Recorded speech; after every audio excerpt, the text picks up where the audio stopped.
West, y'all.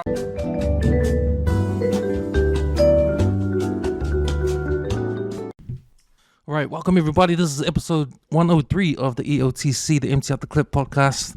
I'm your host Cams, and I'm here with the brothers in the house, straight out of the heart of West Auckland. Special guest tonight, the real BDFS. What's up, brother? What's up, boys? Glad to be here, man. For coming, man. The man here in the flesh. Good to catch up. I've been wanting to come through for ages, but like I was talking to you, yeah. Just trying to get here, man. Good things take time, bro. But welcome, That's it, man. Thank you. Good to see you here, bro. We got Yash here in the house. What up? Good to see you back again. One more, and then you're a staple, bro. You're a staple, man. One more. Getting back on the horse, man. Lock him in, man. Building. Lock him in. Building. And the man of the hour, Lady Smith. What's up, brother? What's up, Uzo? Good to see you back, man. Good to see you on today. It's been a minute. Feels like it's been ages, eh? Even though it's been 1 week. Okay, let's go for some shout-outs. Let's go, brothers. Oh, shucks. Ooh. Man. Yeah. Shout out to the locals.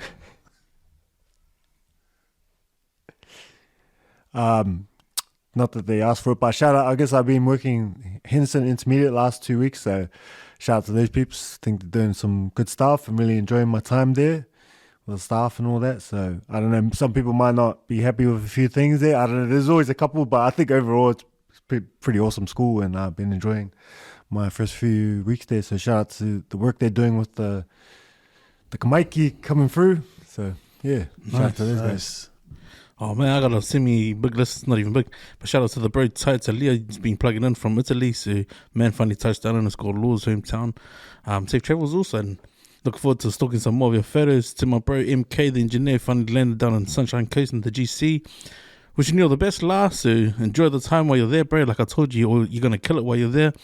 Māoris are like the staples in the Australian workforce, bro, because there's no one that works harder than those guys. So all the best, MK. 100. To the also Ted Whitty, the big bro, one of the KOB, gave me a visit yesterday. Said he's been plugging in, man, and he said that you're a good good fit for the shows. So shout out to the big bro. Good to catch up with you, and probably look forward to catching up before you go out to LA to see your mum. And my last one's to the bro Remy Rowe. Paid me a visit today. Haven't seen him for a while, but we were talking about the incident about the culture on construction sites.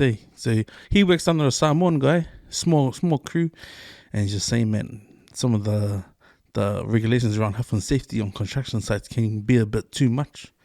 Yep. So shout out to that guy and to his bro Jared, and my last one's to the big Tomo Noi. So yeah, good to see you today, you and Georgia.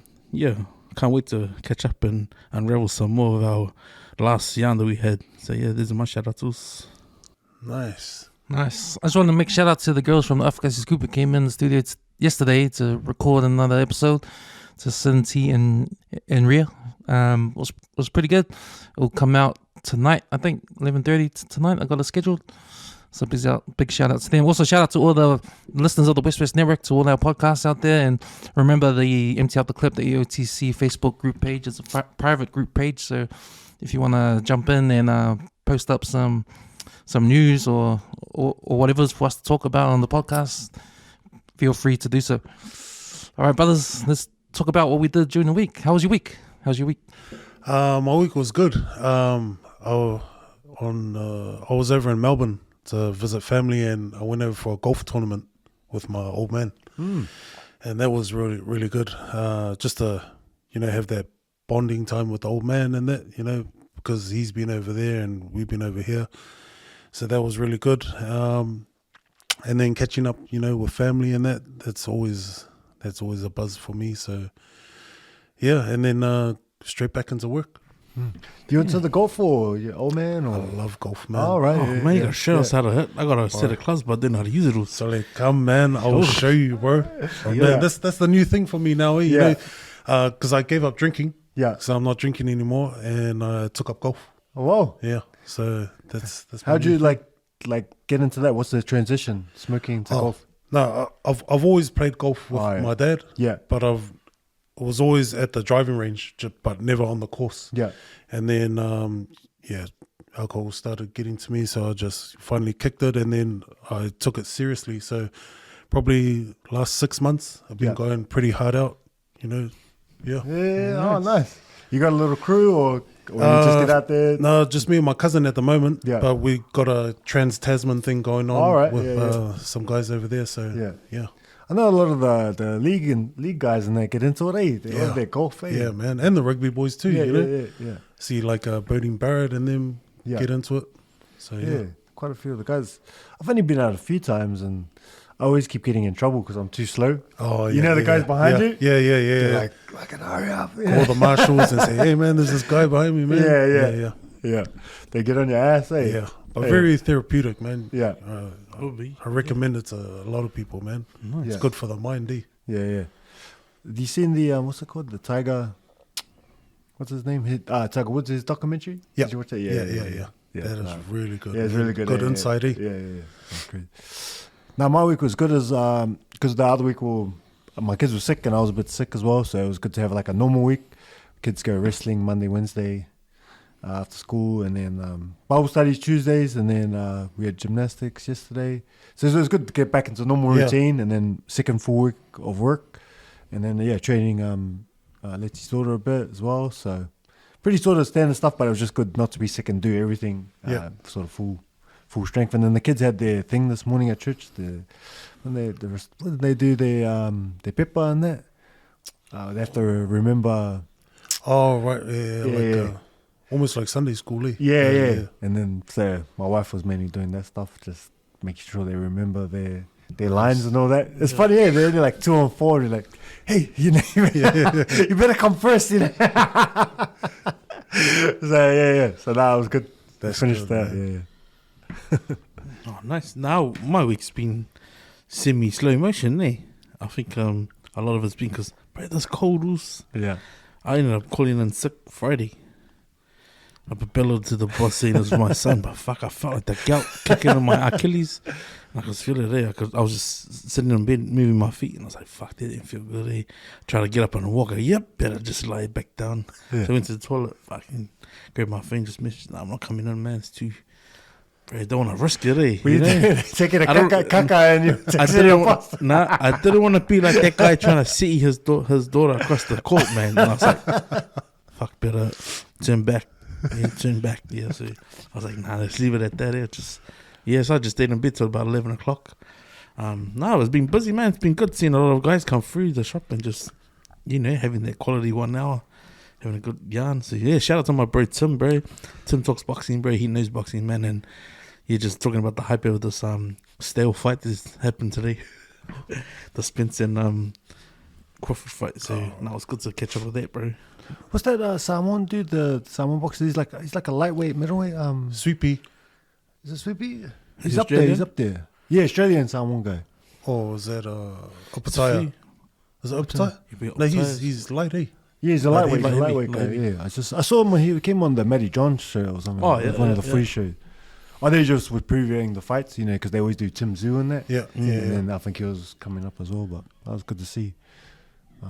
Yeah, there's a few poly boxers coming through now. Yeah. It's good to see. He's on the world stage, he's Yeah. getting up there, so I have to do my homework.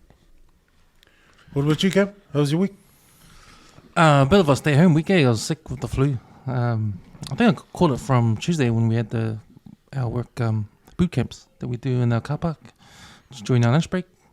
And man, you're right, man. It's been cold and raining all week. Yeah. Been shitty weather, man. And I know a lot of people been sick too. So Just going around. I caught some kind of bug, but now I'm getting over it now and back to work tomorrow. But other than that, just same old.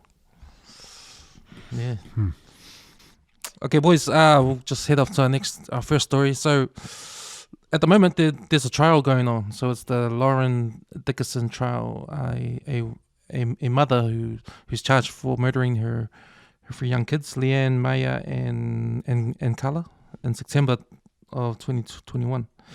So this trial has been going on for a while now, and she's pleading insanity at the moment. But the latest in the trial, she also was self-prescribing her own medication for depression and anxiety. Is she a doctor or is her husband a doctor? Her husband's a doctor, but he's in South Africa at the moment. So it's a sad story. I cannot imagine anyone doing that to their own kids. I've had like stages out, like, you know, where you feel like you're pretty, you know, angry at your kids and stuff like that, you know.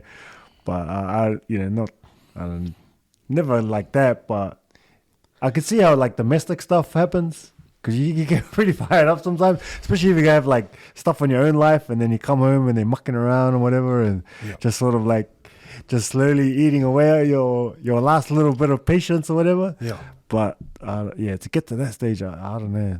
I don't understand that part. But yeah, a bit of a hiding or whatever, I can sort of see that happening, and it's. But yeah, that next level, like when you hear your kids cry, like, you know, sometimes they will snap you out of it. Yeah. You know what I mean? Like you might give them a smack or something, and then you hear them crying. And you know. But she obviously must have went through the cries.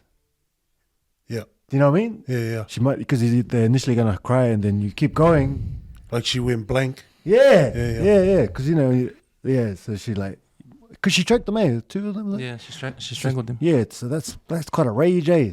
It's quite a rage to get in that. So, and you can't really strangle them all 3 at once. You got to do one at a time. That's what I'm saying. So yeah. So the third time, it's like, really, you still that mad? You're still mad? Yeah. You didn't like snap out of get through it or whatever. Yeah. It's a tough one. You have a kid, and then you're like, oh shit, you know what I done, you know? Because like for me, like, you know, the way, like if you're talking to the old me, right, and let's take into consideration like our tupulanga, you know, we're in that era where we're raised old school, but we are living through the new school, you know, and trying to decipher that on how you raise your kids and stuff, you know, it's hard, you know, sometimes you slip back into your old ways on how you were raised, you know, or, you know, the new age is like, you know, we can't do that to our kids, you know, and so it's a tough one. But like whenever it comes to kids, like the old me would say, man, throw the book at her, chuck her away the key, let her rot, you know, because no kid deserves that, you know. But then like the new side of me is saying like, well, if she says that she's battling depression or, you know, but then you look at the cracks and say like she was self-medicating herself and, you know, all this stuff, and then you kind of think, is it? You know? So it's a tough one. I think there's been issues in the past where guys have lost it, and I think they've dealt with a lot of pressure like outside of the house and within their marriage, and just, you know, the stuff that's out of their control that they can't seem to just grab a hold of and sit straight. She must have been battling, like suffering, man. Like if you can imagine someone not being able to breathe and someone tapping you on the shoulder, and all you want to do is just have a moment to yourself. Like, cause you know, you think about, I think postnatal depression's been spoken about, like when there's no one understands you, you don't see logic. Logic doesn't exist. I feel sorry for her, but you know, yeah, she did take the life of her kids. They're no longer here. Like her husband got up and left the country. Can't stand his wife. But it makes me wonder if he actually tried to see things through her eyes, like what she was going through. Like, you know, the court can say, oh, you were self-medicating yourself, you had depression. But I mean, the depression basket's massive. It's a whole lot of shit. Like if you've been through grief, you've cut your hand, you've taken lethal blows to the body. If you imagine that was happening to your brain, and you were trying to look after those kids, why didn't her husband see to recognize that she wasn't fit to look after the kids? Because it's not just her to take the blame. Where was he to support her during all of that? People make the choice of like whether you want to be a parent that's around the kids or just there financially supporting while your wife's doing all the rest of it. She clearly wasn't in a good headspace. I'm not trying to justify her actions, but I'm trying to understand, like, if she's gonna use the mentally insane card on this one and just end up in a psych ward, I'd rather that than her go sit in a cell and then be the victim of, that's the bitch that killed those kids, who killed her own fucking kids, and those guys have no understanding of what that is, you know? Because if they put her in the cells, she ain't going to recover. She'll probably end up trying to commit suicide. They put her in a psych ward, or maybe they could try and help her, give her the help she needs.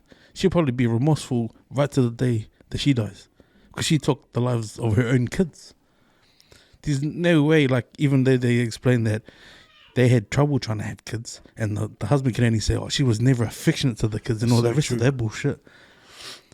If that was the way you saw it when you were in your marriage, why didn't you say, fuck, you don't show affection to the older one and then had another 2 kids? Yeah. That's the red flag. That's like in itself, is like, why would you pursue the rest of the other kids? If you knew you couldn't look after one and show the affection to one, why would you go and have another 2 more kids? So it's not to put the blame on her, but I just feel like she could use it. And like her lawyers probably telling her that's the only leg you have to stand on. Otherwise, you got to go serve a long as a lag in, 17 years. 19 years is a life sentence in New Zealand. But to do it 3 times, she's already suffering. And I just feel like, yeah, this day and age, it's like it's hard to sort of, because like even when I saw some of the point that the husband was saying, like, oh, she was always crying and all that stuff. But there's no explanation. Like, what were you trying to do to help her with her crying then? Like, you know, her depression. If she was depressed then, and he's a doctor, he's saying that he went to medical school and didn't actually go through this is sort of like the umbrella of the medical, you know, these are the things that are around. But no, it's a hard one.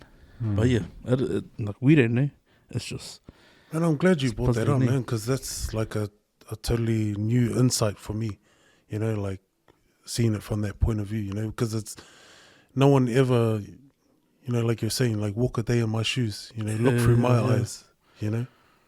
So, man, that's a good way of looking at it. I mean, because I feel like myself, like behind closed doors, like, you know, I'm not the perfect dad. Yeah. And this mum, like, I've seen rage to the point that I've even said it out loud, where I've been like, fuck, I'm not mentally there, man, if I've said something like that. Yeah. Like, wanting to crash the car with my kids in it. But at least I've been able to say, there's something wrong with me. But I've gone and sought counsel and people that I trusted and share my inner demons, you know. But this lady here, she was suffering from the get-go. Clearly she had her first daughter, was never right. If her husband saw she was never affectionate to the kids, well, she's clearly, maybe that was the way she was raised. Yeah. Like, you know, who's to say that she didn't go through abuse herself and then thought, or maybe if I have kids, because a lot of people say if you have kids, you have a different sort of love for your kids. Yeah. And then nothing changed between her and her husband. Then she's had the other 2 kids. Yeah. And if he's a doctor, it's not like he's going to be home to pick up the kids, drop them off.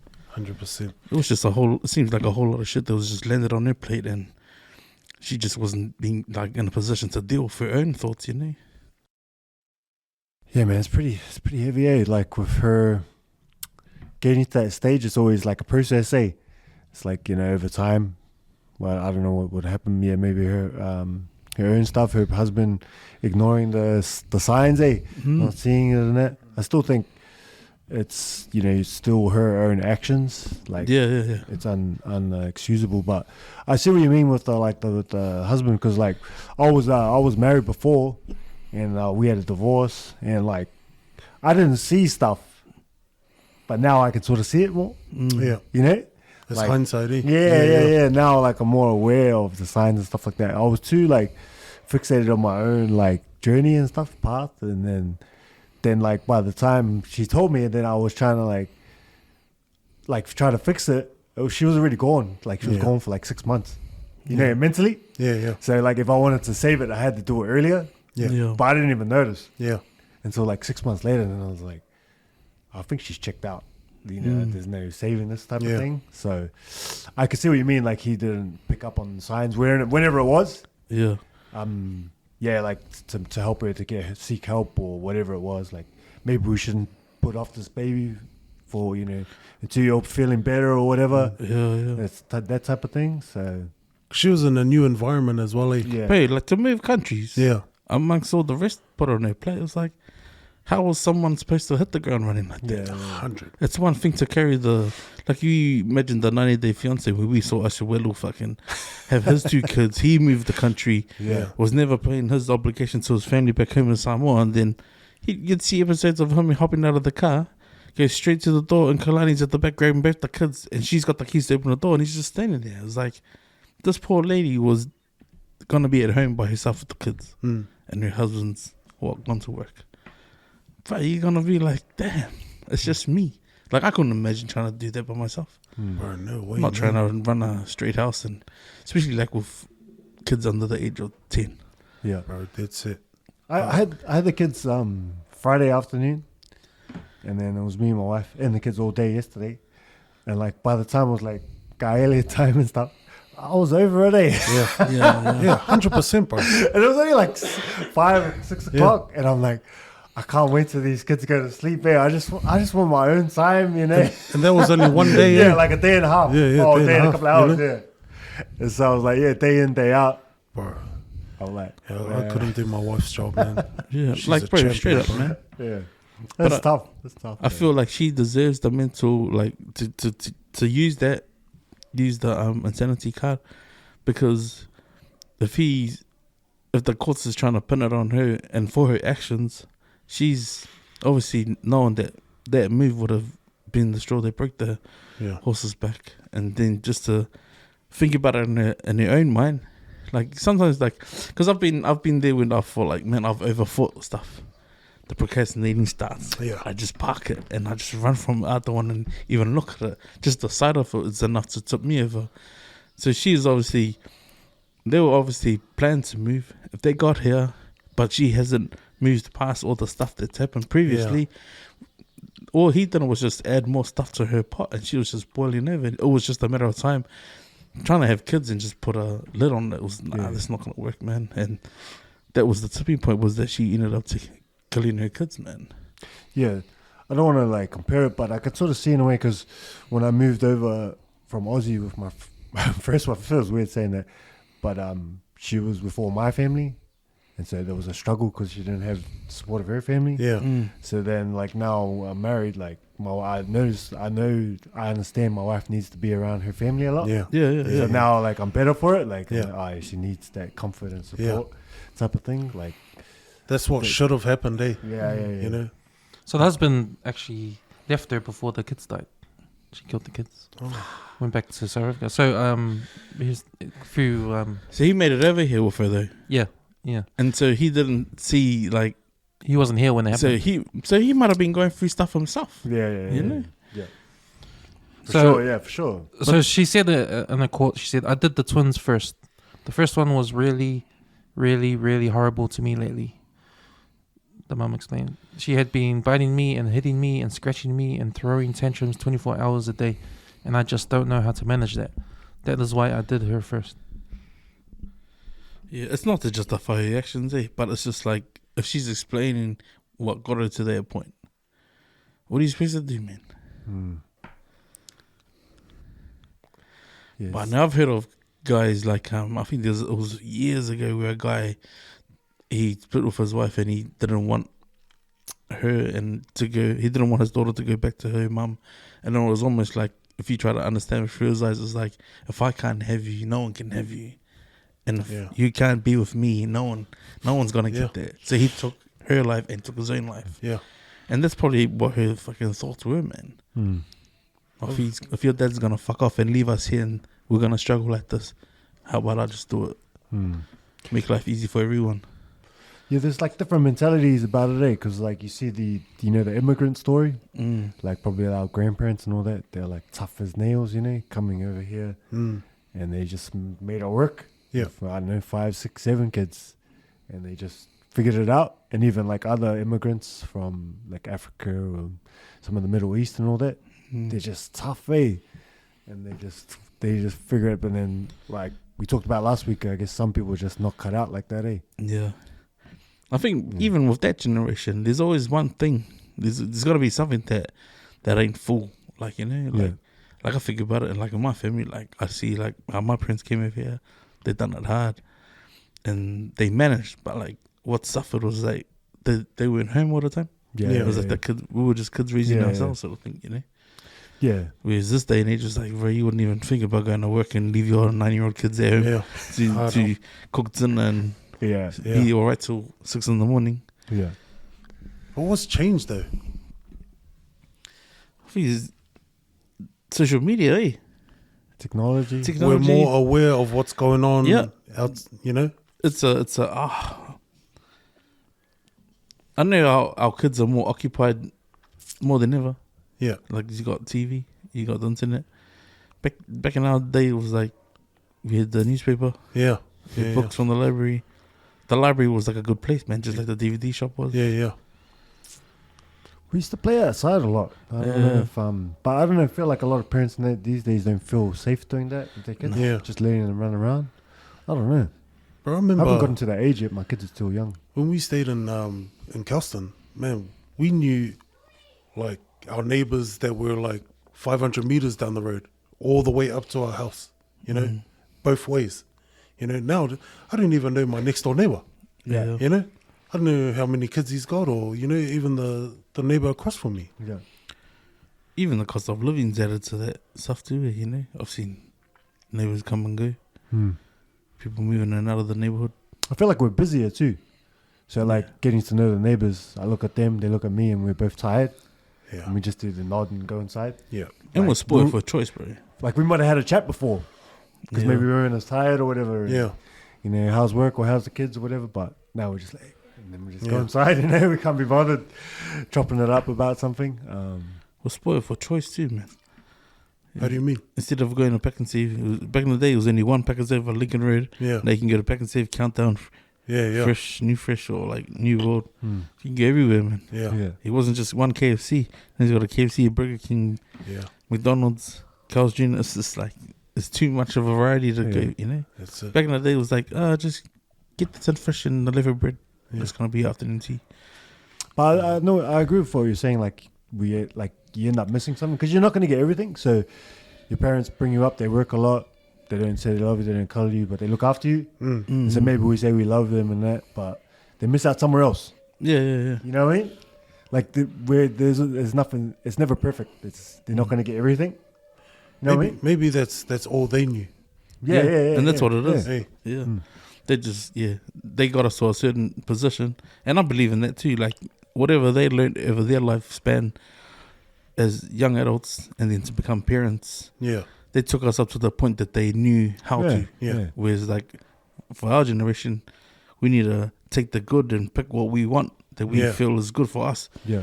Take that even further as far as we can and exhaust it to the point where you want to leave some of that with your kids. Yeah. And then hopefully, you know, because in the end, our kids are standing on the shoulders of giants, and they're our parents, you know, 100%. and our grandparents. So. Yeah, it's weird because like we got nine aunties and uncles on my mom's side, and they like none of them ever like talk about in a negative way, like bringing up kids and all that. Yeah. And then I talked to my mom, how's it bringing up 5 kids? And she's like, it was a joy.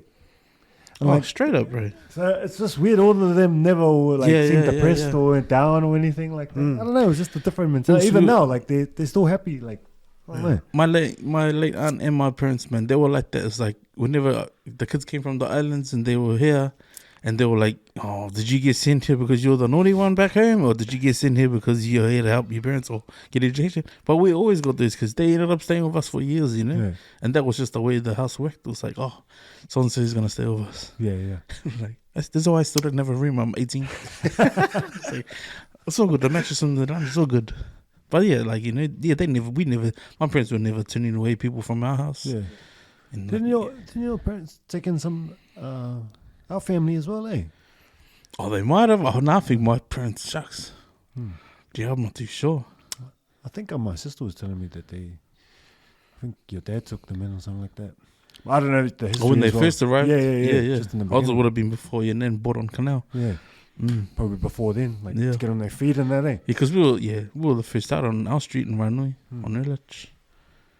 There's not many families still there at the moment. But yeah, 39 years this year. Damn. Yeah. It's a stretch, man. Okay, boys. So New Zealand's Justice Minister resigned on Monday after police charged her with careless driving and refusing to accompany a police officer after a car crash. Kiri was involved in the crash shortly after 9 p.m. on Sunday in Wellington. The Prime Minister Chris Hipkins said, and she was detained at the Central Police Station before being released 4 hours later. Police have charged her with careless use of a motor vehicle and refusing to accompany a police officer, and she has been summoned to appear in court at a later date. That's our New Zealand Minister of Justice. Kiriana. Kirara here. You got any words of sympathy for her, Ills? What do you think?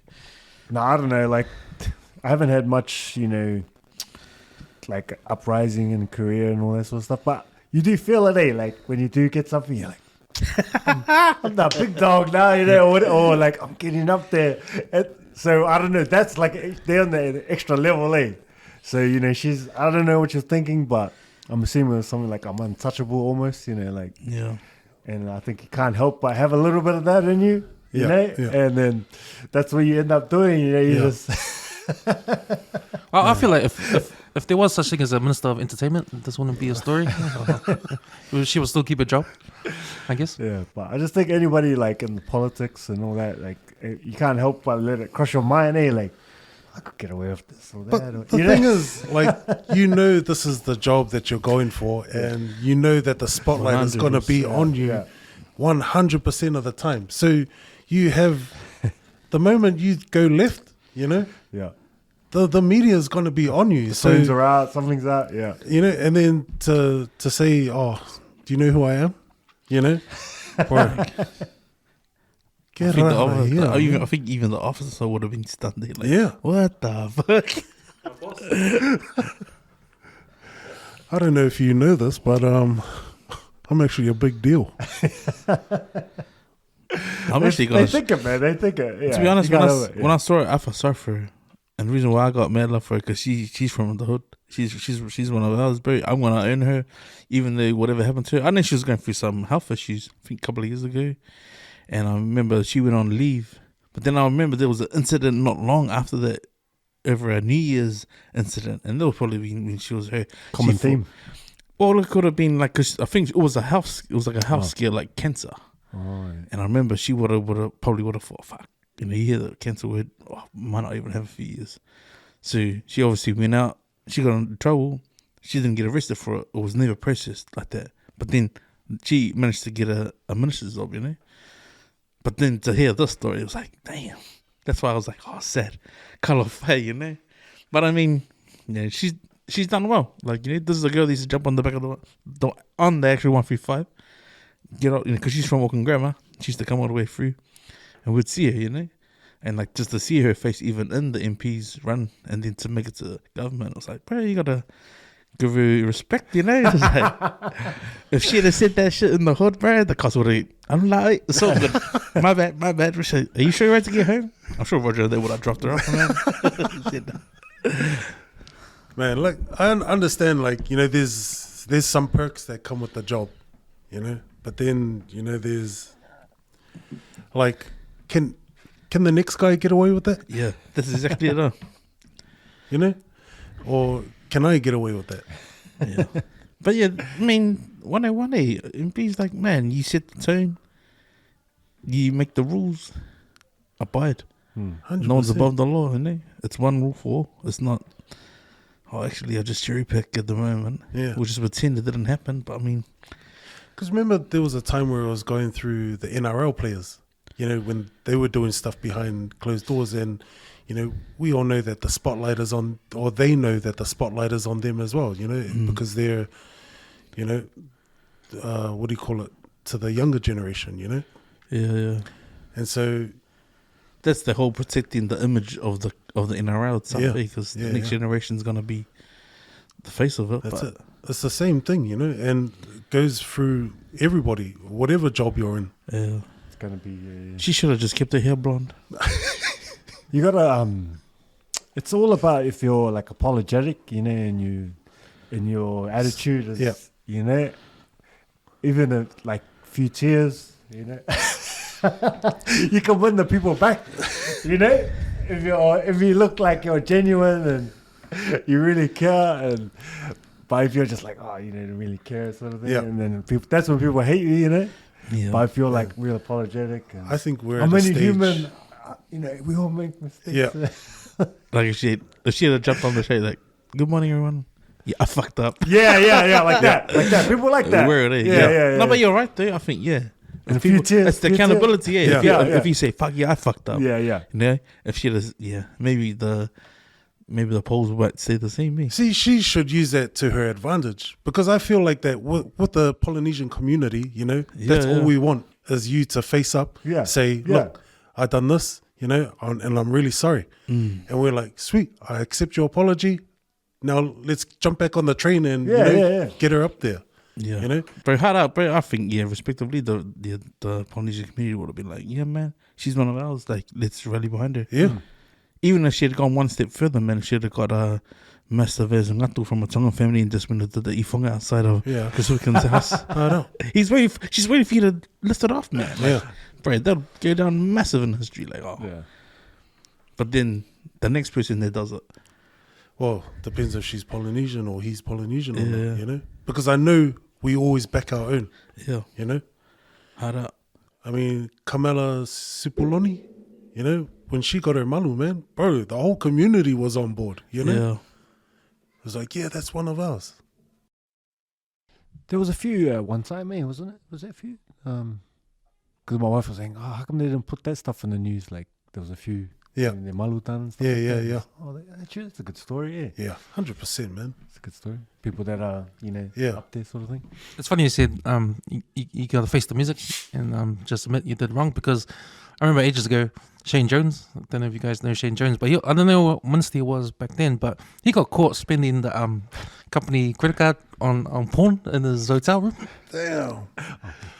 And he had to front, but he that story came and went only because he fronted up and said, he apologized, sorry, that was me. I just did it that night. It was me, so I'm sorry. And he left. And the reporters were left. Oh, okay, next story. You know, he just headed on the bus straight away, man. You know, you get a bit thing time time, and I think because if you let it marinate, that's when it's gonna sting you. You know. You know, I just had a moment you're on of it to get hot. Eh? Yeah. You got to hit, got hot and done. That's it, man. It was amazing. That's why that guy's untouchable, because had a moment of weakness. And, just accept it, eh? No, because everybody knows we've all like stuffed up or lied and then had to go back and say sorry. So when you see people apologize and people really appreciate it, because they're like, oh, that's pretty tough, like for them to do that. Yeah. And then so they appreciate it. They're like, oh yeah. I mean, perfect example was Helen Clark. You know, when she did it, when she apologized, man, the whole nation got behind her. Yeah. You know. I don't. Yeah. Takes a lot of guts and courage, to apologize. And I remember because I was listening to the radio when she resigned, and Grant Robinson, he came up and did a speech, and he reminded the parliament that sometimes some of our ministers are going through some personal stuff and mental health comes into play, so everyone just remember that. Yeah. And then how the opposition needs to come back at that. and so it was David Seymour. He came out and said, "Man, you gotta throw in the mental health excuse again, like for something like that, that kind of stuff." Yeah. So, it was funny hearing all that. Man, politicians at each other's throats. But I always think, the tears, that's your tool, to win the people back, like from hating you to not to the just to the. Then you get people feeling sorry for you. You just got to figure out whether they're crocodile ones or not. Eh? Yeah, pretty much. Okay, boys, so I came across a story this week, and it's in America. So the governor of Florida, Ron Desantis, he wants to change the curriculum in high schools in the state to in history. So he wants to teach the kids that slavery was actually beneficial to black people. Now, he actually announced it on TV and everything, so... What's his name? As you can imagine, it brought up a lot of pushback. Governor of Florida, Ron Desantis. I think, how we were just talking about that South African lady and her head's not right. someone's got to check this guy out. His head's not right. The way he's He's thinking. been concussed too many times. It was mate. something like that. The way he's thinking, it's Not concussed enough. he needs someone, his superiors or his colleagues, to talk to him. Like, are you alright, man? Like, what are you thinking? Like, Man, that type of surely thing. I'm surprised that his political party, like, wouldn't you have like an advisor? Like, I've been watching their brothers and sisters. Yeah. The guy's running for senator, and he's got his senior advisor telling him, man, like, this is someone who can see the playbook and knows what would possibly come up 3 or 4 plays later. Yeah. Like, I don't think you'll be winning a nation over with that sort of political stance. 100%, bro. What do they call it? Especially with what's going on now in America. What do they call it? Is it political suicide or something like that? Yeah. Yeah. Something. Unless he's already got a vest on, ready to blow himself up, like.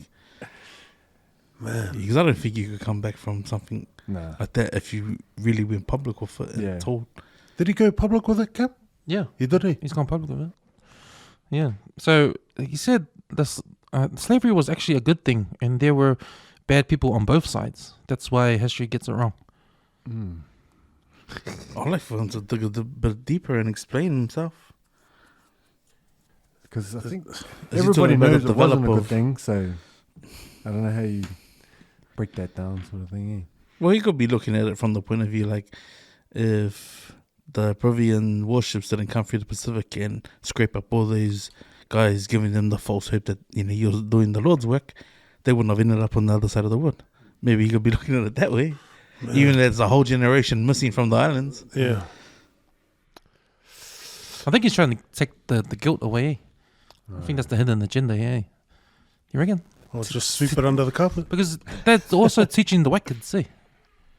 Like, Yeah. I think white people have that mentality, like, oh, that was my ancestors, nothing to do with me. But I almost feel like when they plaster it and mold it like that they're saying, oh, your great great grandfather was a fucking slave master. Yeah, and say for example she married a black guy. Well, my family, we used to work for your family. Yeah. Imagine telling your kids that. Fuck, you don't know their history. So there could be like a way of looking at it. Like maybe they're just trying to make it not look as what it looked like when we all know. But these guys were chained up and shit. Slept in the outhouse, like slept outside under a shack. Well, you're actively putting the curtain over those stuff, eh? Yeah. Or trying to glamorize it that it wasn't as bad as what it was. Even Yeah. though there was a fale upper and a hole in the ground and everyone else was using flushing water, stuff like that. I mean, I'm sure when New Zealand got colonized, there's heaps of bad shit, eh? But we just don't know, eh? Because they swept heaps of stuff under the carpet, eh? It's like you've always said, but they just picked out the good, hid all the rest of these other gem stories, But those who carried it through song and Right. made it notice to the people on the maraes. But even what this guy's like trying to bring it up, like, isn't there like other bigger issues, like bigger things for them to handle in Florida? Like, I heard there's a bit of crime and different things, like, to put time and energy into that. Bro, It's probably not the best use of your time, and it's like a shit thing. Plus, you're putting time into it, like resources and other people, that work for him or whatever. It Like, almost feels like he's maybe got grandkids and he doesn't want his grandkids to know the truth. yeah. So don't worry, your dad was the biggest owner of the slave masters. Fuck. Yeah, he owned half of Alabama. Man. Legit. There's always something crazy coming out of Florida, eh? Yeah. It's his hidden agenda, right? That's pretty much. Yeah. I think it's worse now because Florida's one of the states after COVID that everybody's moving to in America. Like it's it's the summer states, like, so California and Florida. Those two states after COVID, everybody in the middle are just moving there. Yeah. And to They're Texas, moving to Texas, and eh? Texas as well. Yeah. Mm. Yeah. I heard on Joe Rogan's one, he said like he got all his mates to move to Austin. Yeah. They're all moving there, yeah, Yeah. because it's like less. There's too many people in California. Yeah, because there's only a Yeah. million there or something in Austin. Mm. And then he said like a lot of the like the vegan people and all the PC people and all that, it's not there. So you can talk more freely and not get judged, and Yeah. you can be yourself a lot more, sort of thing. Yeah.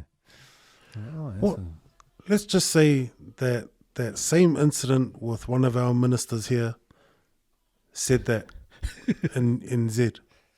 Would that fly here? No way, man. nah, No way. no way. Bro, I there don't would think he be would an even dare uproar. to say that. He wouldn't even dare to say that, I think. I feel his advisors would go, "Are you crazy, man? Yeah. Are you fucking crazy?" Be gone. Yeah, either he needs to be sacked or his advisors. What lynched do we? Maybe.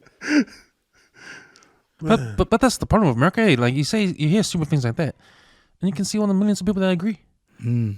You know, like the millions of people that voted for Trump. Yeah, but that's them in their backyard. Eh? That's them in their backyard thinking like, well, the Native American Indians, you know, weren't the real people of this land and all this stuff. Even though they still got to pay these junctions to have like certain like buildings, you know, 100%. certain states. Yeah, I reckon it's a ploy to sort of just make sure his grandkids don't know the truth about their history. Yeah, because I guess some of those guys from that older generation, like, they're never going to change certain people. Yeah. You know what I mean? Yeah. Like, from that a little bit further back. So he's probably from that type of way of thinking, and he's trying to hold on to it, maybe. Yeah. Because there's nothing you can do, sort of thing, for some of those guys. Okay, what's next? We've got what's on social media.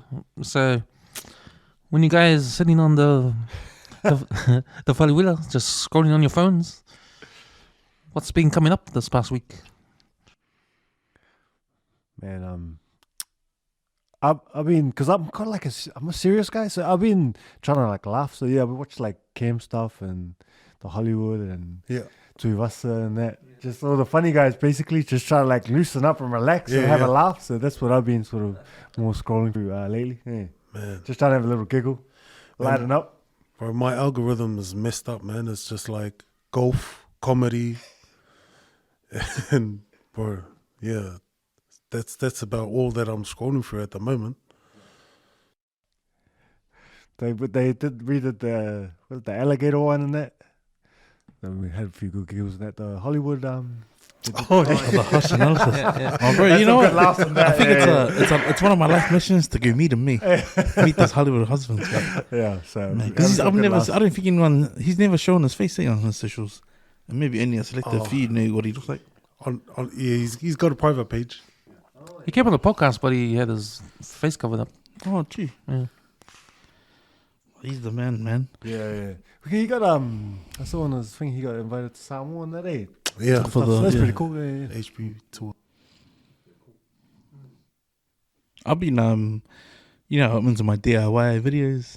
So I've been following this couple. They do the current place, and what they did is they turned the milking shed on their parents' land into a home, and so they've been doing it. They're not builders, but they watch a whole lot of DIY, and I've just watched them go from I think they started off with the bathroom in it, and then they built the kitchen.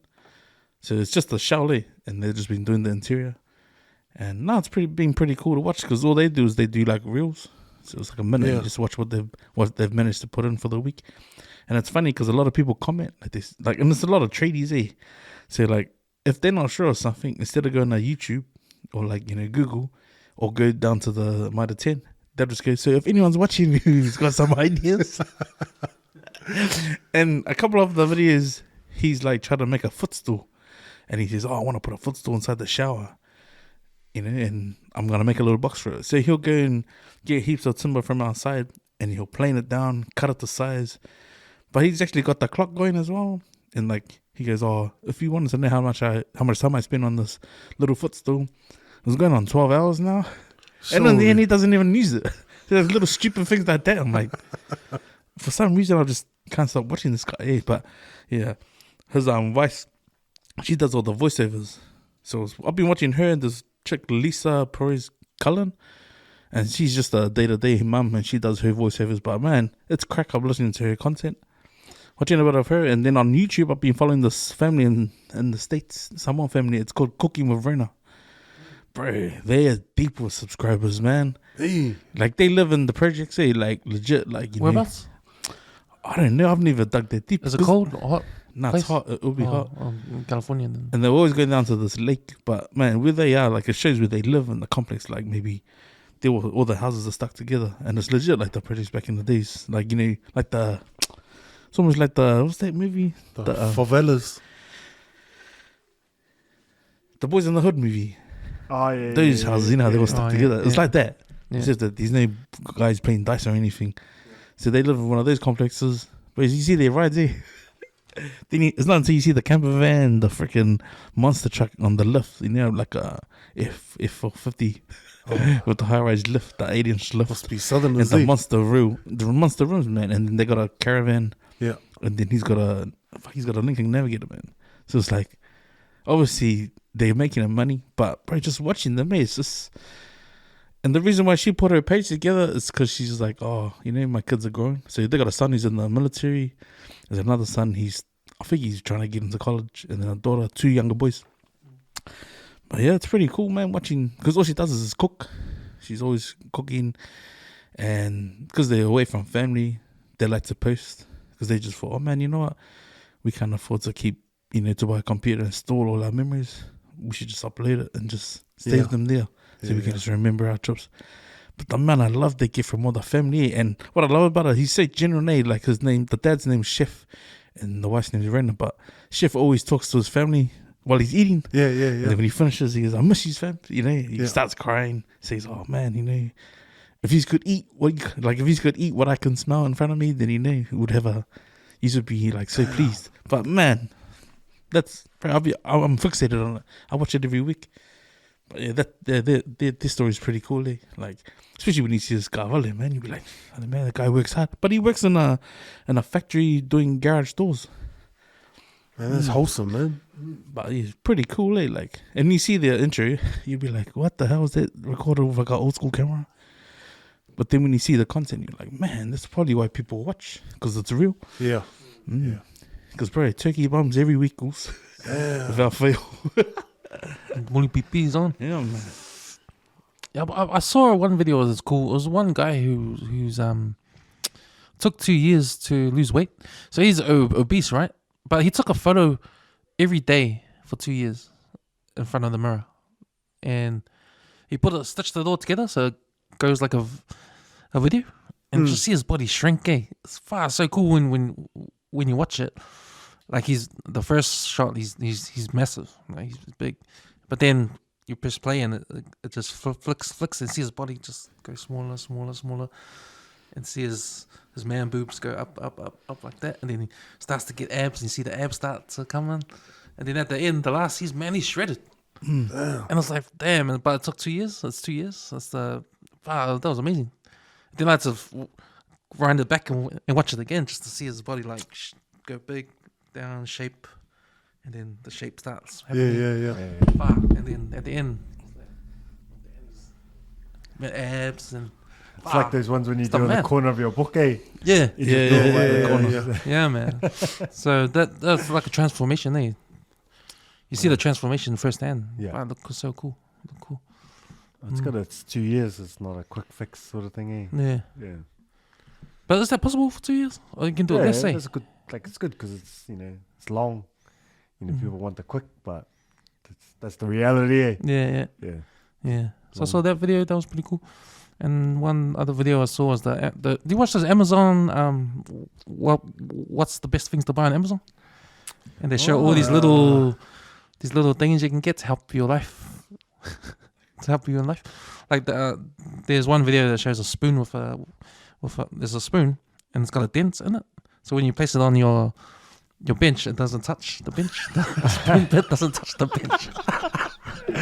Oh my gosh. Millionaire. Like still You things should like buy that. 100 of them, we'll sell them in the other club. Yeah, the tips of those little things, eh? Pretty cool. One thing that I've been seeing on TikTok lately, and it's real cringe. It's people, they're going on TikTok live and they're acting like AI, like robots, and it's like people send them gifts, and then they've got like a quirk that they do, like, oh, this is hot, but they sound like the AI, like the Alexa or the whatever, Where it's cringe to watch, man. But man, these guys are raking it in, man. They got like 30,000 people watching, and you're just watching them just going, that tastes nice. Yeah, that's really good. Oh, this is fire. And that's all they're doing. They're just acting like an AI robot, and people are just sending it. But man, they're raking it in, man. Next I minute. need to check my, The real check my job. The real BDAI.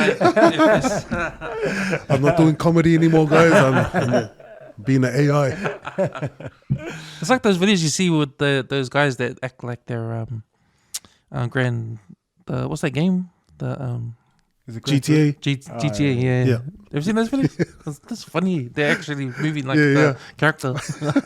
Like, especially when they jump in. Yeah. Or crack up. The GTA jump. Yeah. It's crack up. Okay, boys. It's on social media. Should we go to the song of the week? So Cam, you had the song for us? Yeah, it was Phil Collins in the air tonight. Have you guys heard the backstory on that? No, we haven't heard the backstory until you sort of mentioned Yeah. it before you jumped on the mics. But I remember that song in the Gorilla. Yeah, Yeah, the it's that song, Cadbury, yeah. the Yeah, Cadbury. yeah. Oh, the Kiri ad. Yeah. Man, that was an awesome ad, that one too.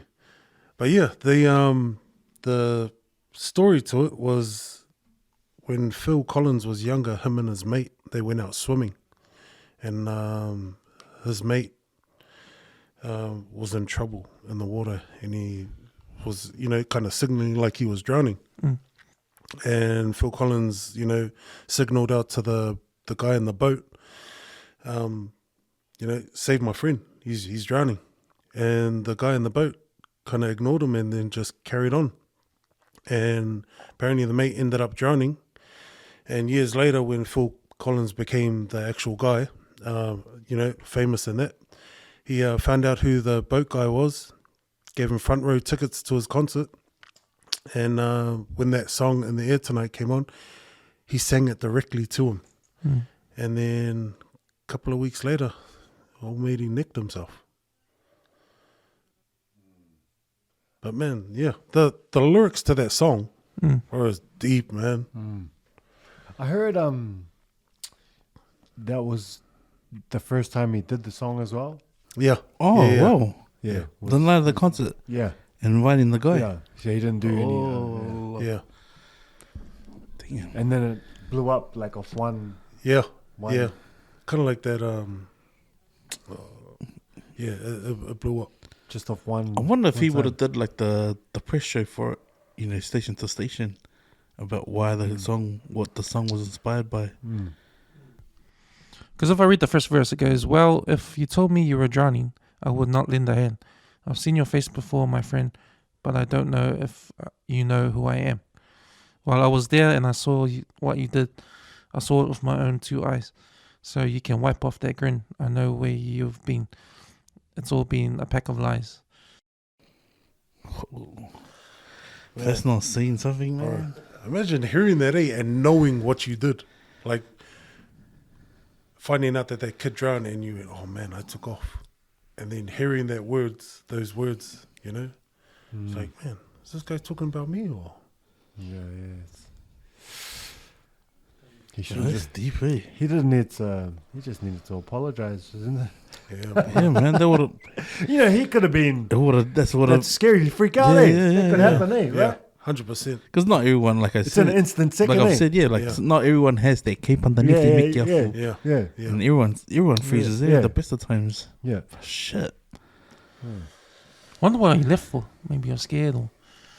Yeah, it would be No. scary, isn't it? Was it a stolen boot? It's not my God. Well, shucks, when was that? Like, that would have been the 80s, eh?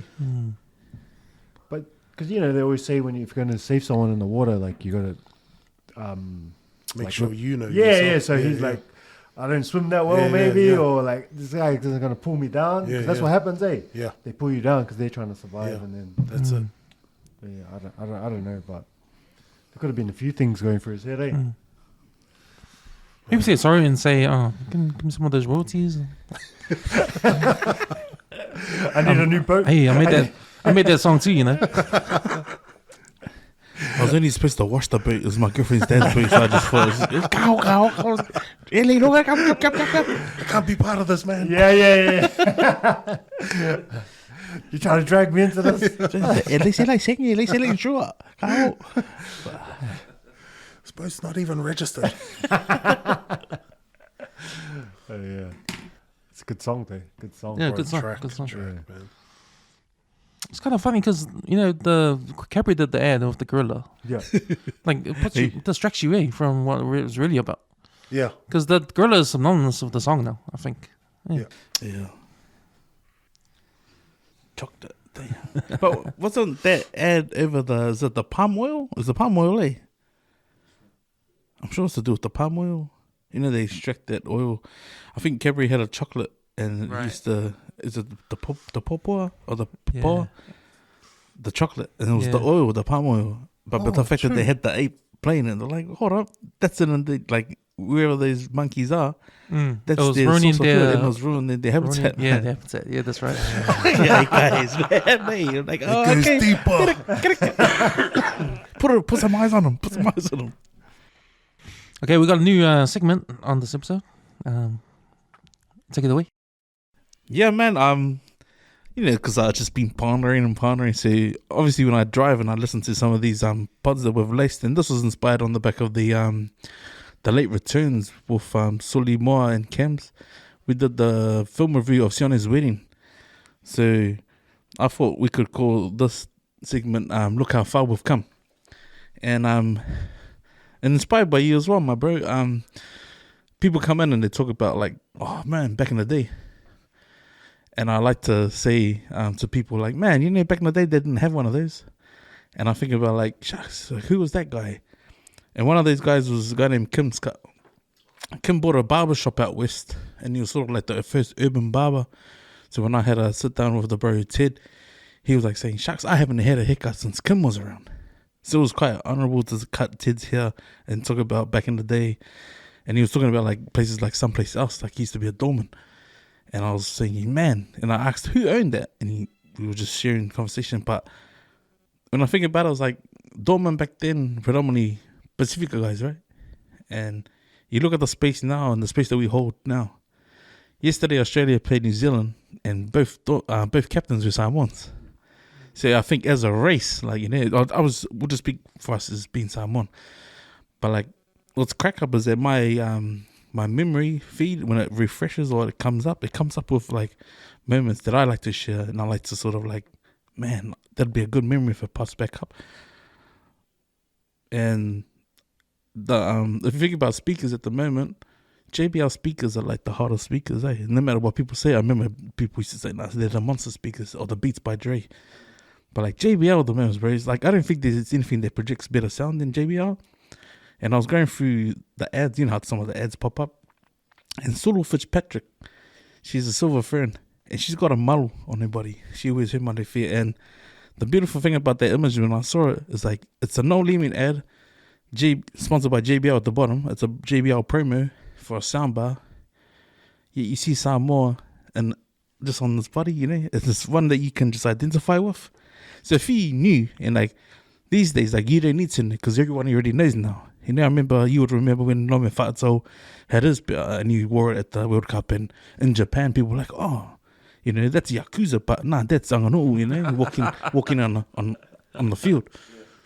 But like just seeing it today in this space, like seeing how far we've come, bro, that's iconic, eh? And just it goes to show, like, I think we don't realize until you actually save memories like that. But we'll just go around the room. Like, can you think of something where you feel like, man, Samoans, and how far we've come? I don't know. I've just thought of it off the cuff, but I don't know if it's. I just thought of the Buya tribe, and then the football players like Troy Polamalu and some of the current players, Tua and that. Yeah, that was just my first thoughts. I think within the sports realm, man, everyone knows us around the world, especially with the Rugby League World Cup, you know, with the Toa Samoa and that. And then I remember seeing a video of, you know, when they done the celebrations, you know, I think, you know, every part of, you know, Auckland did it. And Wellington and down the line and all of that, they had their little spots. And then I seen this video of them doing it in the States, and it went from Cali to, Utah, all over the States, man. They had their little pockets of like their celebrations and that, and like there were Samoan flags everywhere, and that filters down to us locals, like, man, these guys put us on the map, I can do it in my own field, and it's through Parliament, like I said earlier, Sipoloni did it, Kamala. She put us on the map too, like in Parliament, when she got her malu. Man, we're doing good as a nation. Yeah. I want to pick someone that came on the Joe Rogan podcast, and it was during the Donald Trump presidential campaign when he was trying to win the presidency. And then on the Democrat side, you had all these other Democrats who were going for the top job too. And one of the candidates was a girl named Tulsi Gabbard. She's half Samoan, and she fought in the American Army, and she got out of that, and she was going for the to lead the Democrats. If she won that, we would say, and even if she went all the way to win the presidents of the USA, she's half Samoan, So that's why I thought about. That's me. Or if I can just play a snippet, and that's what I love. This is probably taken like 2019, and it was when Poetic won an award at the New Zealand Music Awards. But I'll just play the snippet. He only had a minute, but just him summarizing just how far we've come. And like I just thought, hey, that'll be a perfect to play on the segment. So I'll just play this. They're trying to imitate us and script us and whitewash us and all that. But we're the ones that they want to be like, or that they want to market. There's never been a better time for us to be us. You hear me? Go around the world and tell me I'm wrong. Because 50 years ago, they wouldn't let us go on stage and rock because of the color of our skin. Because our parents was kicking those doors down. Sir Howard Morrison was kicking those doors down. You know what I'm saying? People like that. And now we're here tonight, all of us. You feel me? And we're fine now. And they're trying to kill that. Peace to my Tangatafino in the house. Thanks for having us. I love you. Straight up. This is Uncle's house. And I love Uncle. Thank you. Straight up. I could say so much more. But no, we'll just cut it short. God bless you all. Peace, love, and hip-hop. Stay Polynesian. Thank you for this. Pier City, 685. We on.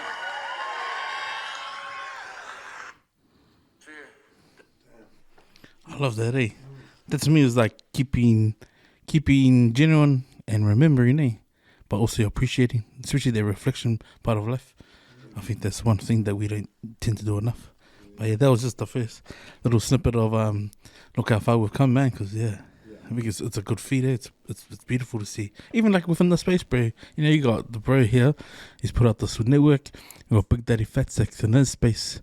You bought CrossFit out west, bro, and there's no one else that can sort of push back on that. And I just feel like after hearing the Kim story with Ted, it just felt like, man, this is us, eh? Like there's nothing that we can't do. Just to touch on that a little, I think it's important for us to give the flowers to those, bro. Hard. Especially while they're still here, so they're here to smell it, So I think it's good that we do that. Yeah, man, hard up. No, it's pretty cool. Like at Henderson, like there's some artworks and classes, and Teresa Fitzpatrick was one of the ones they got to choose, and Caleb Clark. So they're all paintings of these guys in the classroom. There's some other people too, but it's just cool how they're just common household sort of faces, names, type of thing. 100. That's pretty cool. They had a good saying from this guy. What's it called? His gym in the States I follow, Deuce Gym, Logan. But he says like, people call you like changes and stuff. But he says like transcend but include. So it's like, try to improve and get better. Yeah. But you're changing, but for the better. But you're including, who you were, your background, and all that as well. So transcend, but include. Also, yeah. And I really like that. I think it's something like that. Yes, something along those lines. Sort of get it. Like, so don't stay, but keep it all Yeah. together. And I really like that. Yeah, that's nice, bro. Not just being, people see you're trying to improve and you're changing. Yeah, It's like, yeah. nah, I am changing for the better, but I still don't forget my roots Yeah, type of yeah, thing. yeah. Yeah. I like that. That's a good one. Okay, boys, we'll get into some sports. So I'm going to change this up, the sports segment a bit. So what I'm going to do, I want to ask 2 sporting questions and for you guys to answer. So the first question is, with New Zealand beating Australia last night, 38-7, are New Zealand on track to win the World Cup this year? I'll get first, bro. If they can sort their shit at the ruck, they're weak at the ruck, I think, like I've said. And it's funny because we touched on it last week. It was the pick and go and then using the pods and using the inside channel. I think, what's his name? Fuzzy was listening to the pod. Because this is like everything that we said last week they were doing. Yeah. And then they managed to score out wide. Caleb Clark's try as well. Yeah, bro. That's what I was like. pick and Sorry, I did be watching. Show for the support, Fuzzy. At least like and comment, Yeah, if you're hey. going to watch our content. Sure enough, I think they must take it into the boardroom and go, all right, guys, you need to listen to this. Play. But I feel like the stuff at the breakdown needs to be sorted. For the first time, you saw the injection of the bench come on and actually have some effect on the game. But, bro, it's the 5th, 6th, 7th phases where they need to throw, like, miss passes but stand a bit deeper. Because it just looks flat, And Paul Mark Delay, if he wasn't on the field, I'll be honest, bro, no one else could have done what he done. And that's the effect that we were talking about last week. If they can sort the ruck stuff and maybe continue with the bench coming off strong the way it did came on, but sorting Barrett and who gets the first pass. Because if you watch the first 38 minutes, Mongo touches the ball twice and he makes a shitload of tackles where I don't think his body's made to tackle. When he didn't inject himself into the game, it was like his passes were going nowhere. It was like they were just passing for the sake of passing. Sort of like just going through the motion sort of thing. But I don't know, bro. I'm not convinced, I don't think I'm not convinced, especially when, typical Bowden Barrett does a kick for himself, not for the team. When he played in their final last year and he was doing that, it was like, bro, don't do that. Like, I remember being in some games and the coach would go, if you kick the ball, who do you expect to chase it? All the tired props who just be making all these tackles? Or are you going to follow it up by bringing the line up? Because he kicked it, he was kicking it for himself. If you put a kick in place, put it up for someone that's going to back you up, like Will Jordan. So, I'm not convinced yet, I think I like some of the changes. Papali'i is better. I don't like saying Kane. I think their team looks better overall. I think, in my opinion, the bench was like really solid. They had a lot of experienced guys, and then them subbing Bowden and putting Will Jordan at the back, and then Caleb on. I think I like some of the changes in terms of their personnel. I think my thing is I think they just the gameplay, the talent's all there, everything's there. But can they adjust like when the team figures them out? Yeah. So like thinking on the fly type of thing, like if something's not working, because teams are going to figure them out. They're smart, they watch all the games, they study where's the holes. So if they think something's not working for 20, 30 minutes, can they adjust? So I think that's, for me, the main thing that they like have to have, because France and Ireland, they're going to shut down whatever they're doing. Can they adjust to that? But I think they look on track, in my opinion. But that's the thing. Because they might do those 2 or 3 games. It's sort of the same, they're winning, but then the team shuts it down. Can they adjust the gameplay to suit that? Yeah. Have you, Cam? To be honest, I haven't watched a game of rugby since I was an intermediate. Good on you, Lewis. Good on you. It's nothing exciting, Lewis. Nothing compared to what the Warriors are doing, bro. But from what I hear the Northern Hemisphere is catching up. Yeah, for sure. Yeah. For They sure. have, yeah. bro. Yeah, Yeah. they are. Yeah. And I'll just leave it at that. Yeah. Nah, they're all good. They're all threats now. Yeah. I don't think I'm convinced until the first game of the World Cup New Zealand has, because they're up against France, their first game, and France is one of the favourites to win the whole thing. Them and Ireland. I'm not convinced because, yeah, sure, All Blacks haven't lost yet. They beat Argentina convincingly. They lost the second half there. They beat South Africa, a strong South African team, convincingly, but that was their first game because that was pretty much their B team. They had their first game the week before. So, you know, it was just a test. You know, you can't really get much out of that. And the Wallabies, as much as Eddie Jones has talked it up all week in the media, you know, it's still, you know, they still weren't good enough, and they weren't good enough when you saw them last night. But I don't think you can get anything out of these games. You know, No, it's just a blow up. Yeah. For me, I want to, because the expectation of the All Blacks in New Zealand is always they're gonna win games like that, like 40 something. But it's gonna be can they win 12-9 when the other team's matching them with everything, Yeah. and it's raining or something like that. You know, they've matched everything. Can they win those grind games? Can they keep their head? Can they adjust those? So they haven't really been tested lately, in my opinion. So yeah, I'm not too excited about these games, but can they win when it's a battle? Like, and I think us as a nation, like, we shouldn't get on them. Like, if they win by 2 points or 1 point, like, it's still a win. A win's a win, yeah. You know, and it's tough. It's hard, man. Like, it's hard to win the game. You know, they're studying and everything. Like, they're getting these specialists, like defensive guys in and all that. So if they win by anywhere from 10 points down, like, that's good. But in this day and age when everyone's good, take that, man. Even if it's not perfect, you know, it's never going to be perfect. These teams are good, man. They're good now. You know, Ireland, Argentina, they're all legit teams. Okay, so boys, my next question is, let's go to NRL. So the New Zealand Warriors, they had a bye this week, so couldn't see them play. But they did win their game last week against the Canberra Raiders, was that right? It was a close game, eh? It was a close game at the end. It wasn't pretty much 90% of the whole game. Yeah. It wasn't a close game until in the last 98%. Yeah. bit of a scare, but the boys pulled through. They're sitting pretty at third place right now on the table. So the question is, they're looking really hot. They've got a lot of people say easy run to finals footy. The rest of the games against teams in the bottom 8. Who's in the bottom 8? You got West Tigers, Bulldogs, Dragons, Titans, Roosters, Dolphins, Parramatta, Manly, Newcastle.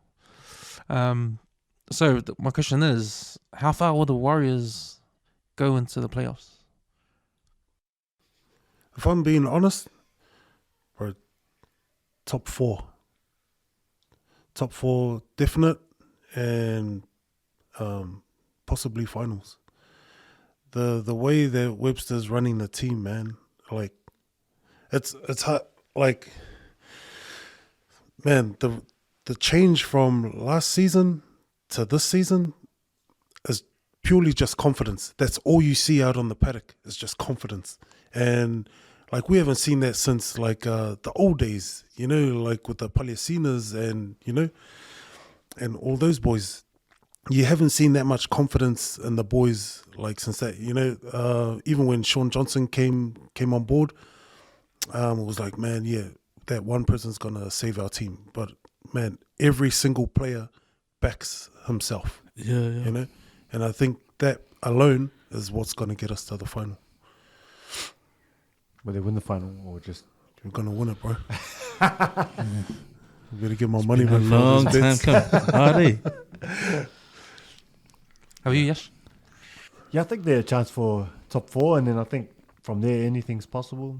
I think, the top 6 teams, like, league's tough, man. Like, off a little bit, The season's you been lose. hard, You eh? know what I mean? So I think they can be in that top 4. I don't know if they're going to win it or not. I think any of the top 4 teams can win it. I don't feel like anybody stands out to me, in my opinion. Like, on their day, they'll win, whoever team it is. But yeah, I think they can go top 4. Oh, low key, if Para doesn't make the semis, And the Warriors do. I'll be supporting the Warriors to go do the biggest upset of the rounds. I find it quite like difficult to see how the top 4 plays out, because man, any of those teams can be knocked off, especially with the other 4 in the top 8. And who knows, man, whether the Warriors get over the Titans if they're playing away, and whether they deliver on a win against the Roosters, bro, because those are the teams that know top 8 footy, and like they'll be gunning to knock one of the teams off. Like, you know, if they can put a team out and they lose 4 points heading into the top 8, well then everyone knows it's hard to win away from home, But I think that might be the Warriors' saving grace, man. It's them not being at home, playing in front of a home crowd. But yeah, they are playing some good footy. They just need to keep that same energy right through to the 67th minute before they start putting to sleep, man. But I mean, with the injection of James Tavanga, if he's back and if he can get into the starting squad, shit, they should be. Yeah, I didn't see why they can't. I mean, it's another international player to the artillery, bro. That's massive for them. That's it, man. You know what I'm like what I like seeing though is all these, you know, TV outlets like 9 News and, you know, all those commentators finally put some respect on the Warriors. Straight up, Bro, dead set, man. I'm sick of it. Like, bro, the past years, man, no one counted the Warriors in, you know. But this year, like, they're going, man, you know, the Warriors, there's a chance, you know. They're actually putting some respect on the Warriors. I love seeing it. Well, they got Sean Johnson, right? I can guarantee you there's no network over there that say shit about Sean. Nah. And like, I think I probably heard a snippet. It was on when I think Sean was on the Morning Shack, and they asked him a question about how did you feel leaving Cronulla. He obviously felt a certain way when they got Nico Hines over there, but to beat them and twice the season from a guy who came in to take his position and then him be back home, it's like, fuck, it must be Daddy, obviously Daddy. a buzz, Yeah, straight up. Like, he probably didn't want to say it, because you're obviously going to see him. But he probably felt a certain way of being like, remember you guys shafted me for this dude, you know? He's Mr. $1 million man, but good on him, bro. Like, I think he's showing his card, like, fuck, I'm the man. Like, especially in his maturity as well in the game. But still, you got to say, no one knew Sean Johnson would be the man he is this season, because he's still on that, his contract's low. Isn't it like 500 or something? I'm not too sure. 500? But it shows, like, money for him just being home. Yeah, but that's what I'm saying. That's Cronulla Sharks. Yeah. It's type money. The way he played that season, and the reason why they let him go, they chose Moylan over him. You know, because I think otherwise he will stay. And even if be with Nico Hines, they but go all the way this year, bro. Even with Roger going back, fuck, they're gonna have a mean team. Like, that's all they need. They just need center, man. Oh, surely, yeah, bro. Bro. I hope they win today, like, you know, following all sports, or not all, but, you know, basketball and football and stuff. When a team that hasn't won it wins it, you know, like Golden, was it Denver? Yeah. It's so big. Yeah. So this will be so good for like Auckland and New Zealand and all the, you know, the young guys and girls coming up playing footy, you know, like, you know, it's just I good hope for the nation, I hope the Warriors do, like, you know, once he's been doing his once a warrior, always a warrior. Yeah. I hope that they make top 4 and then the club decides to bring all these guys back. Yeah. Just to tell them, any of those guys that played finals footy, just to sort of let them soak it up, man. Yeah. Because not everyone gets wins a premiership or even makes it a final, you know. 100%. I got a little thing on that. I don't know if it's true, but, you know, like the Para guys, you know, I think it's the 70s where they were winning. The three-peat. Yeah. Is it 70s? Yeah. Well, I feel like those guys, they quietly don't want, like, the new guys to win it because they got that, like, we were the great. And then the same as the Warriors, like Monty and them, I feel like they quietly don't want them to do better. Like we got to the final. Yeah. Where, you know, like, you don't know what it takes. We got there. Yeah. I feel like they quietly don't want them to get there, but they have to conquer that, you know, so they can have that one up. Because I get tired of Monty and some of those, like, the other commentators talking like they're the big dogs today. But I was like, you didn't get over the line, you know? Like, they did great stuff. Yeah. For, you know, the Warriors and stuff, and they did have some special teams, but you know what I mean? I just want them to one up that. That's a pretty dark take you got there. You know what I mean? That's a Mount Albert Trevor sort of 10 games. You and Lungy sort of one of those guys, through what sad guys. Yeah, so I think they need to do it. You know. I got no doubt. You know, Why they got the forward pack to do it, man? Yeah. They got the forward pack to do it. Yeah. I mean, another one is Wade Egan. Yeah. Man, he's out of his skin, man. You know, loving the way he's playing. Yeah, they seem free, eh? So the coach is, you know, he's letting them play the footy, eh? Just playing eyes up footy, and It's like there's no pressure. yeah, you yeah, know? yeah. It seems like that. Yeah. There's no pressure. That's probably how you want them to play, having no pressure, like nothing to lose, Yeah. considering Yeah. where they were in the table last year and the big turnaround coming in this year. I think a lot of people think, man, they're doing good, but man, they deserve this year, and then next year they'll come back and win it. You know, Yeah, there'll be yeah. that type of conversation as well. Yeah. Same as the Broncos too, Yeah. because they had a shit season last year. Bro, even at the beginning of the season was trash, and then they just like somewhere mid-season they made a massive turnaround.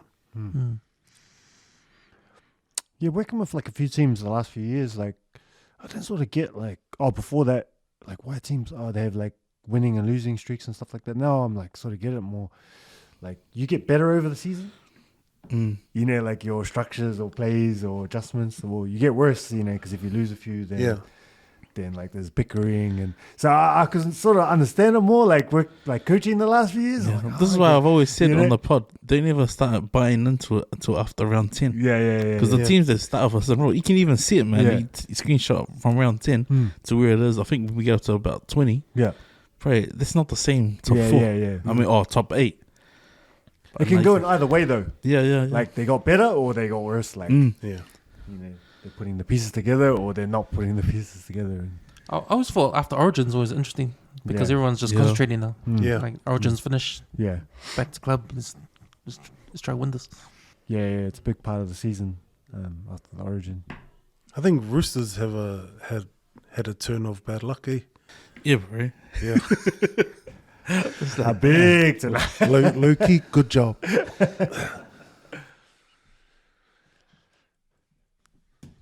Okay, boys. Looks like we're running out of time here, but should we just go for last words? Save a few buckle for next week. I think for me, like with the last couple of weeks, I've been struggling with road rage. We all have it also. We all have it, man. See, we love this because it's the truth. There's honesty here. Yeah. But I think just be kind and be patient. Because, man, I could have turned into something that... Because the only time I get mad at anything is when I'm driving. When I'm outside of the car, man, I'm a totally different person, you know? So I think for myself, just to be kind and patient. I think for me, I guess, I don't know if I said it last week, I can't remember, but it's like I always had like hopes and dreams of like being on the world stage. And I thought like it's always got to be big, but now I'm like more like if I can, you know, connect with you guys or one kid I'm working with at school, it's actually quite big. Yeah. I sort of see that more now, whereas I didn't see that before. I thought like working in the classroom small, Yeah. but now I see it as a big thing. And if I can either build it up or like tear down, you know, or like little conversations with kids or whatever, encouragement or whatever, tell them the truth, that can have ripple effects because, you know, they'll become a parent one day. 100%. You know, that I sort of see that more now. So I guess that's a word of encouragement that for anyone listening, like it's big. It's actually big, But that's something I've sort of been learning in the last few years. Molding minds is huge. Yeah, and like I think so. the impact that I have, Yeah. I don't think it was as big as I thought it was until recently. Well, everybody. Yeah. What we do, it's big. Everybody. My last words is I came across this snippet on social media, and it was a snippet of a Joe Rogan episode with Goggins. What's his first name? again? David Goggins. Oh, yeah. David Goggins. And the snippet was he's on there saying, "You've never met a hater that's doing better than you." Have you, that's so true, eh? You've never ever in your life met a hater or heard a hater hate at you that's doing actually better than you.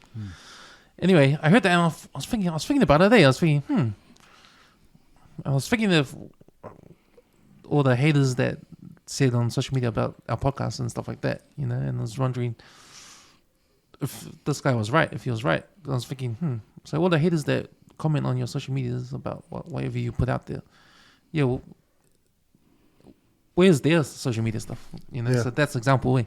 Well, where's their stuff, you know? Then I thought about, did I ever hate on anyone that's better than me? And thinking, of course, you know, everyone talks about anyone, like, and I was just thinking, So yeah, it was interesting. So maybe, yeah, I was just thinking about what he said. I was, so maybe when you start hating, or if you think about hating on something or something you see, just think about, you know, why you're doing it in the first place. That why. Man, I'm grateful for the platform and grateful to be in the space with you fine gentlemen. But I had to share something, and this is going off the theme of everyone's emotions and just how we'll be feeling a certain way when we step into the space. But I'd like to make a shout out to the bro, David Tauhakau. I'll be flexing you next week also. I got you covered, man. But my last words is a poem. So it's called No Husband Is Honest. So did you know that your husband is often scolded by the boss? Did you know your husband is often insulted at work? Did you know that maybe your husband today risks his life for you and your children? Did you know that your husband can often contain his hunger in order to come home with money? Before you make angry and criticize him, or before you get angry and criticize him, first account how many million drops of sweat you squeezed out of his body.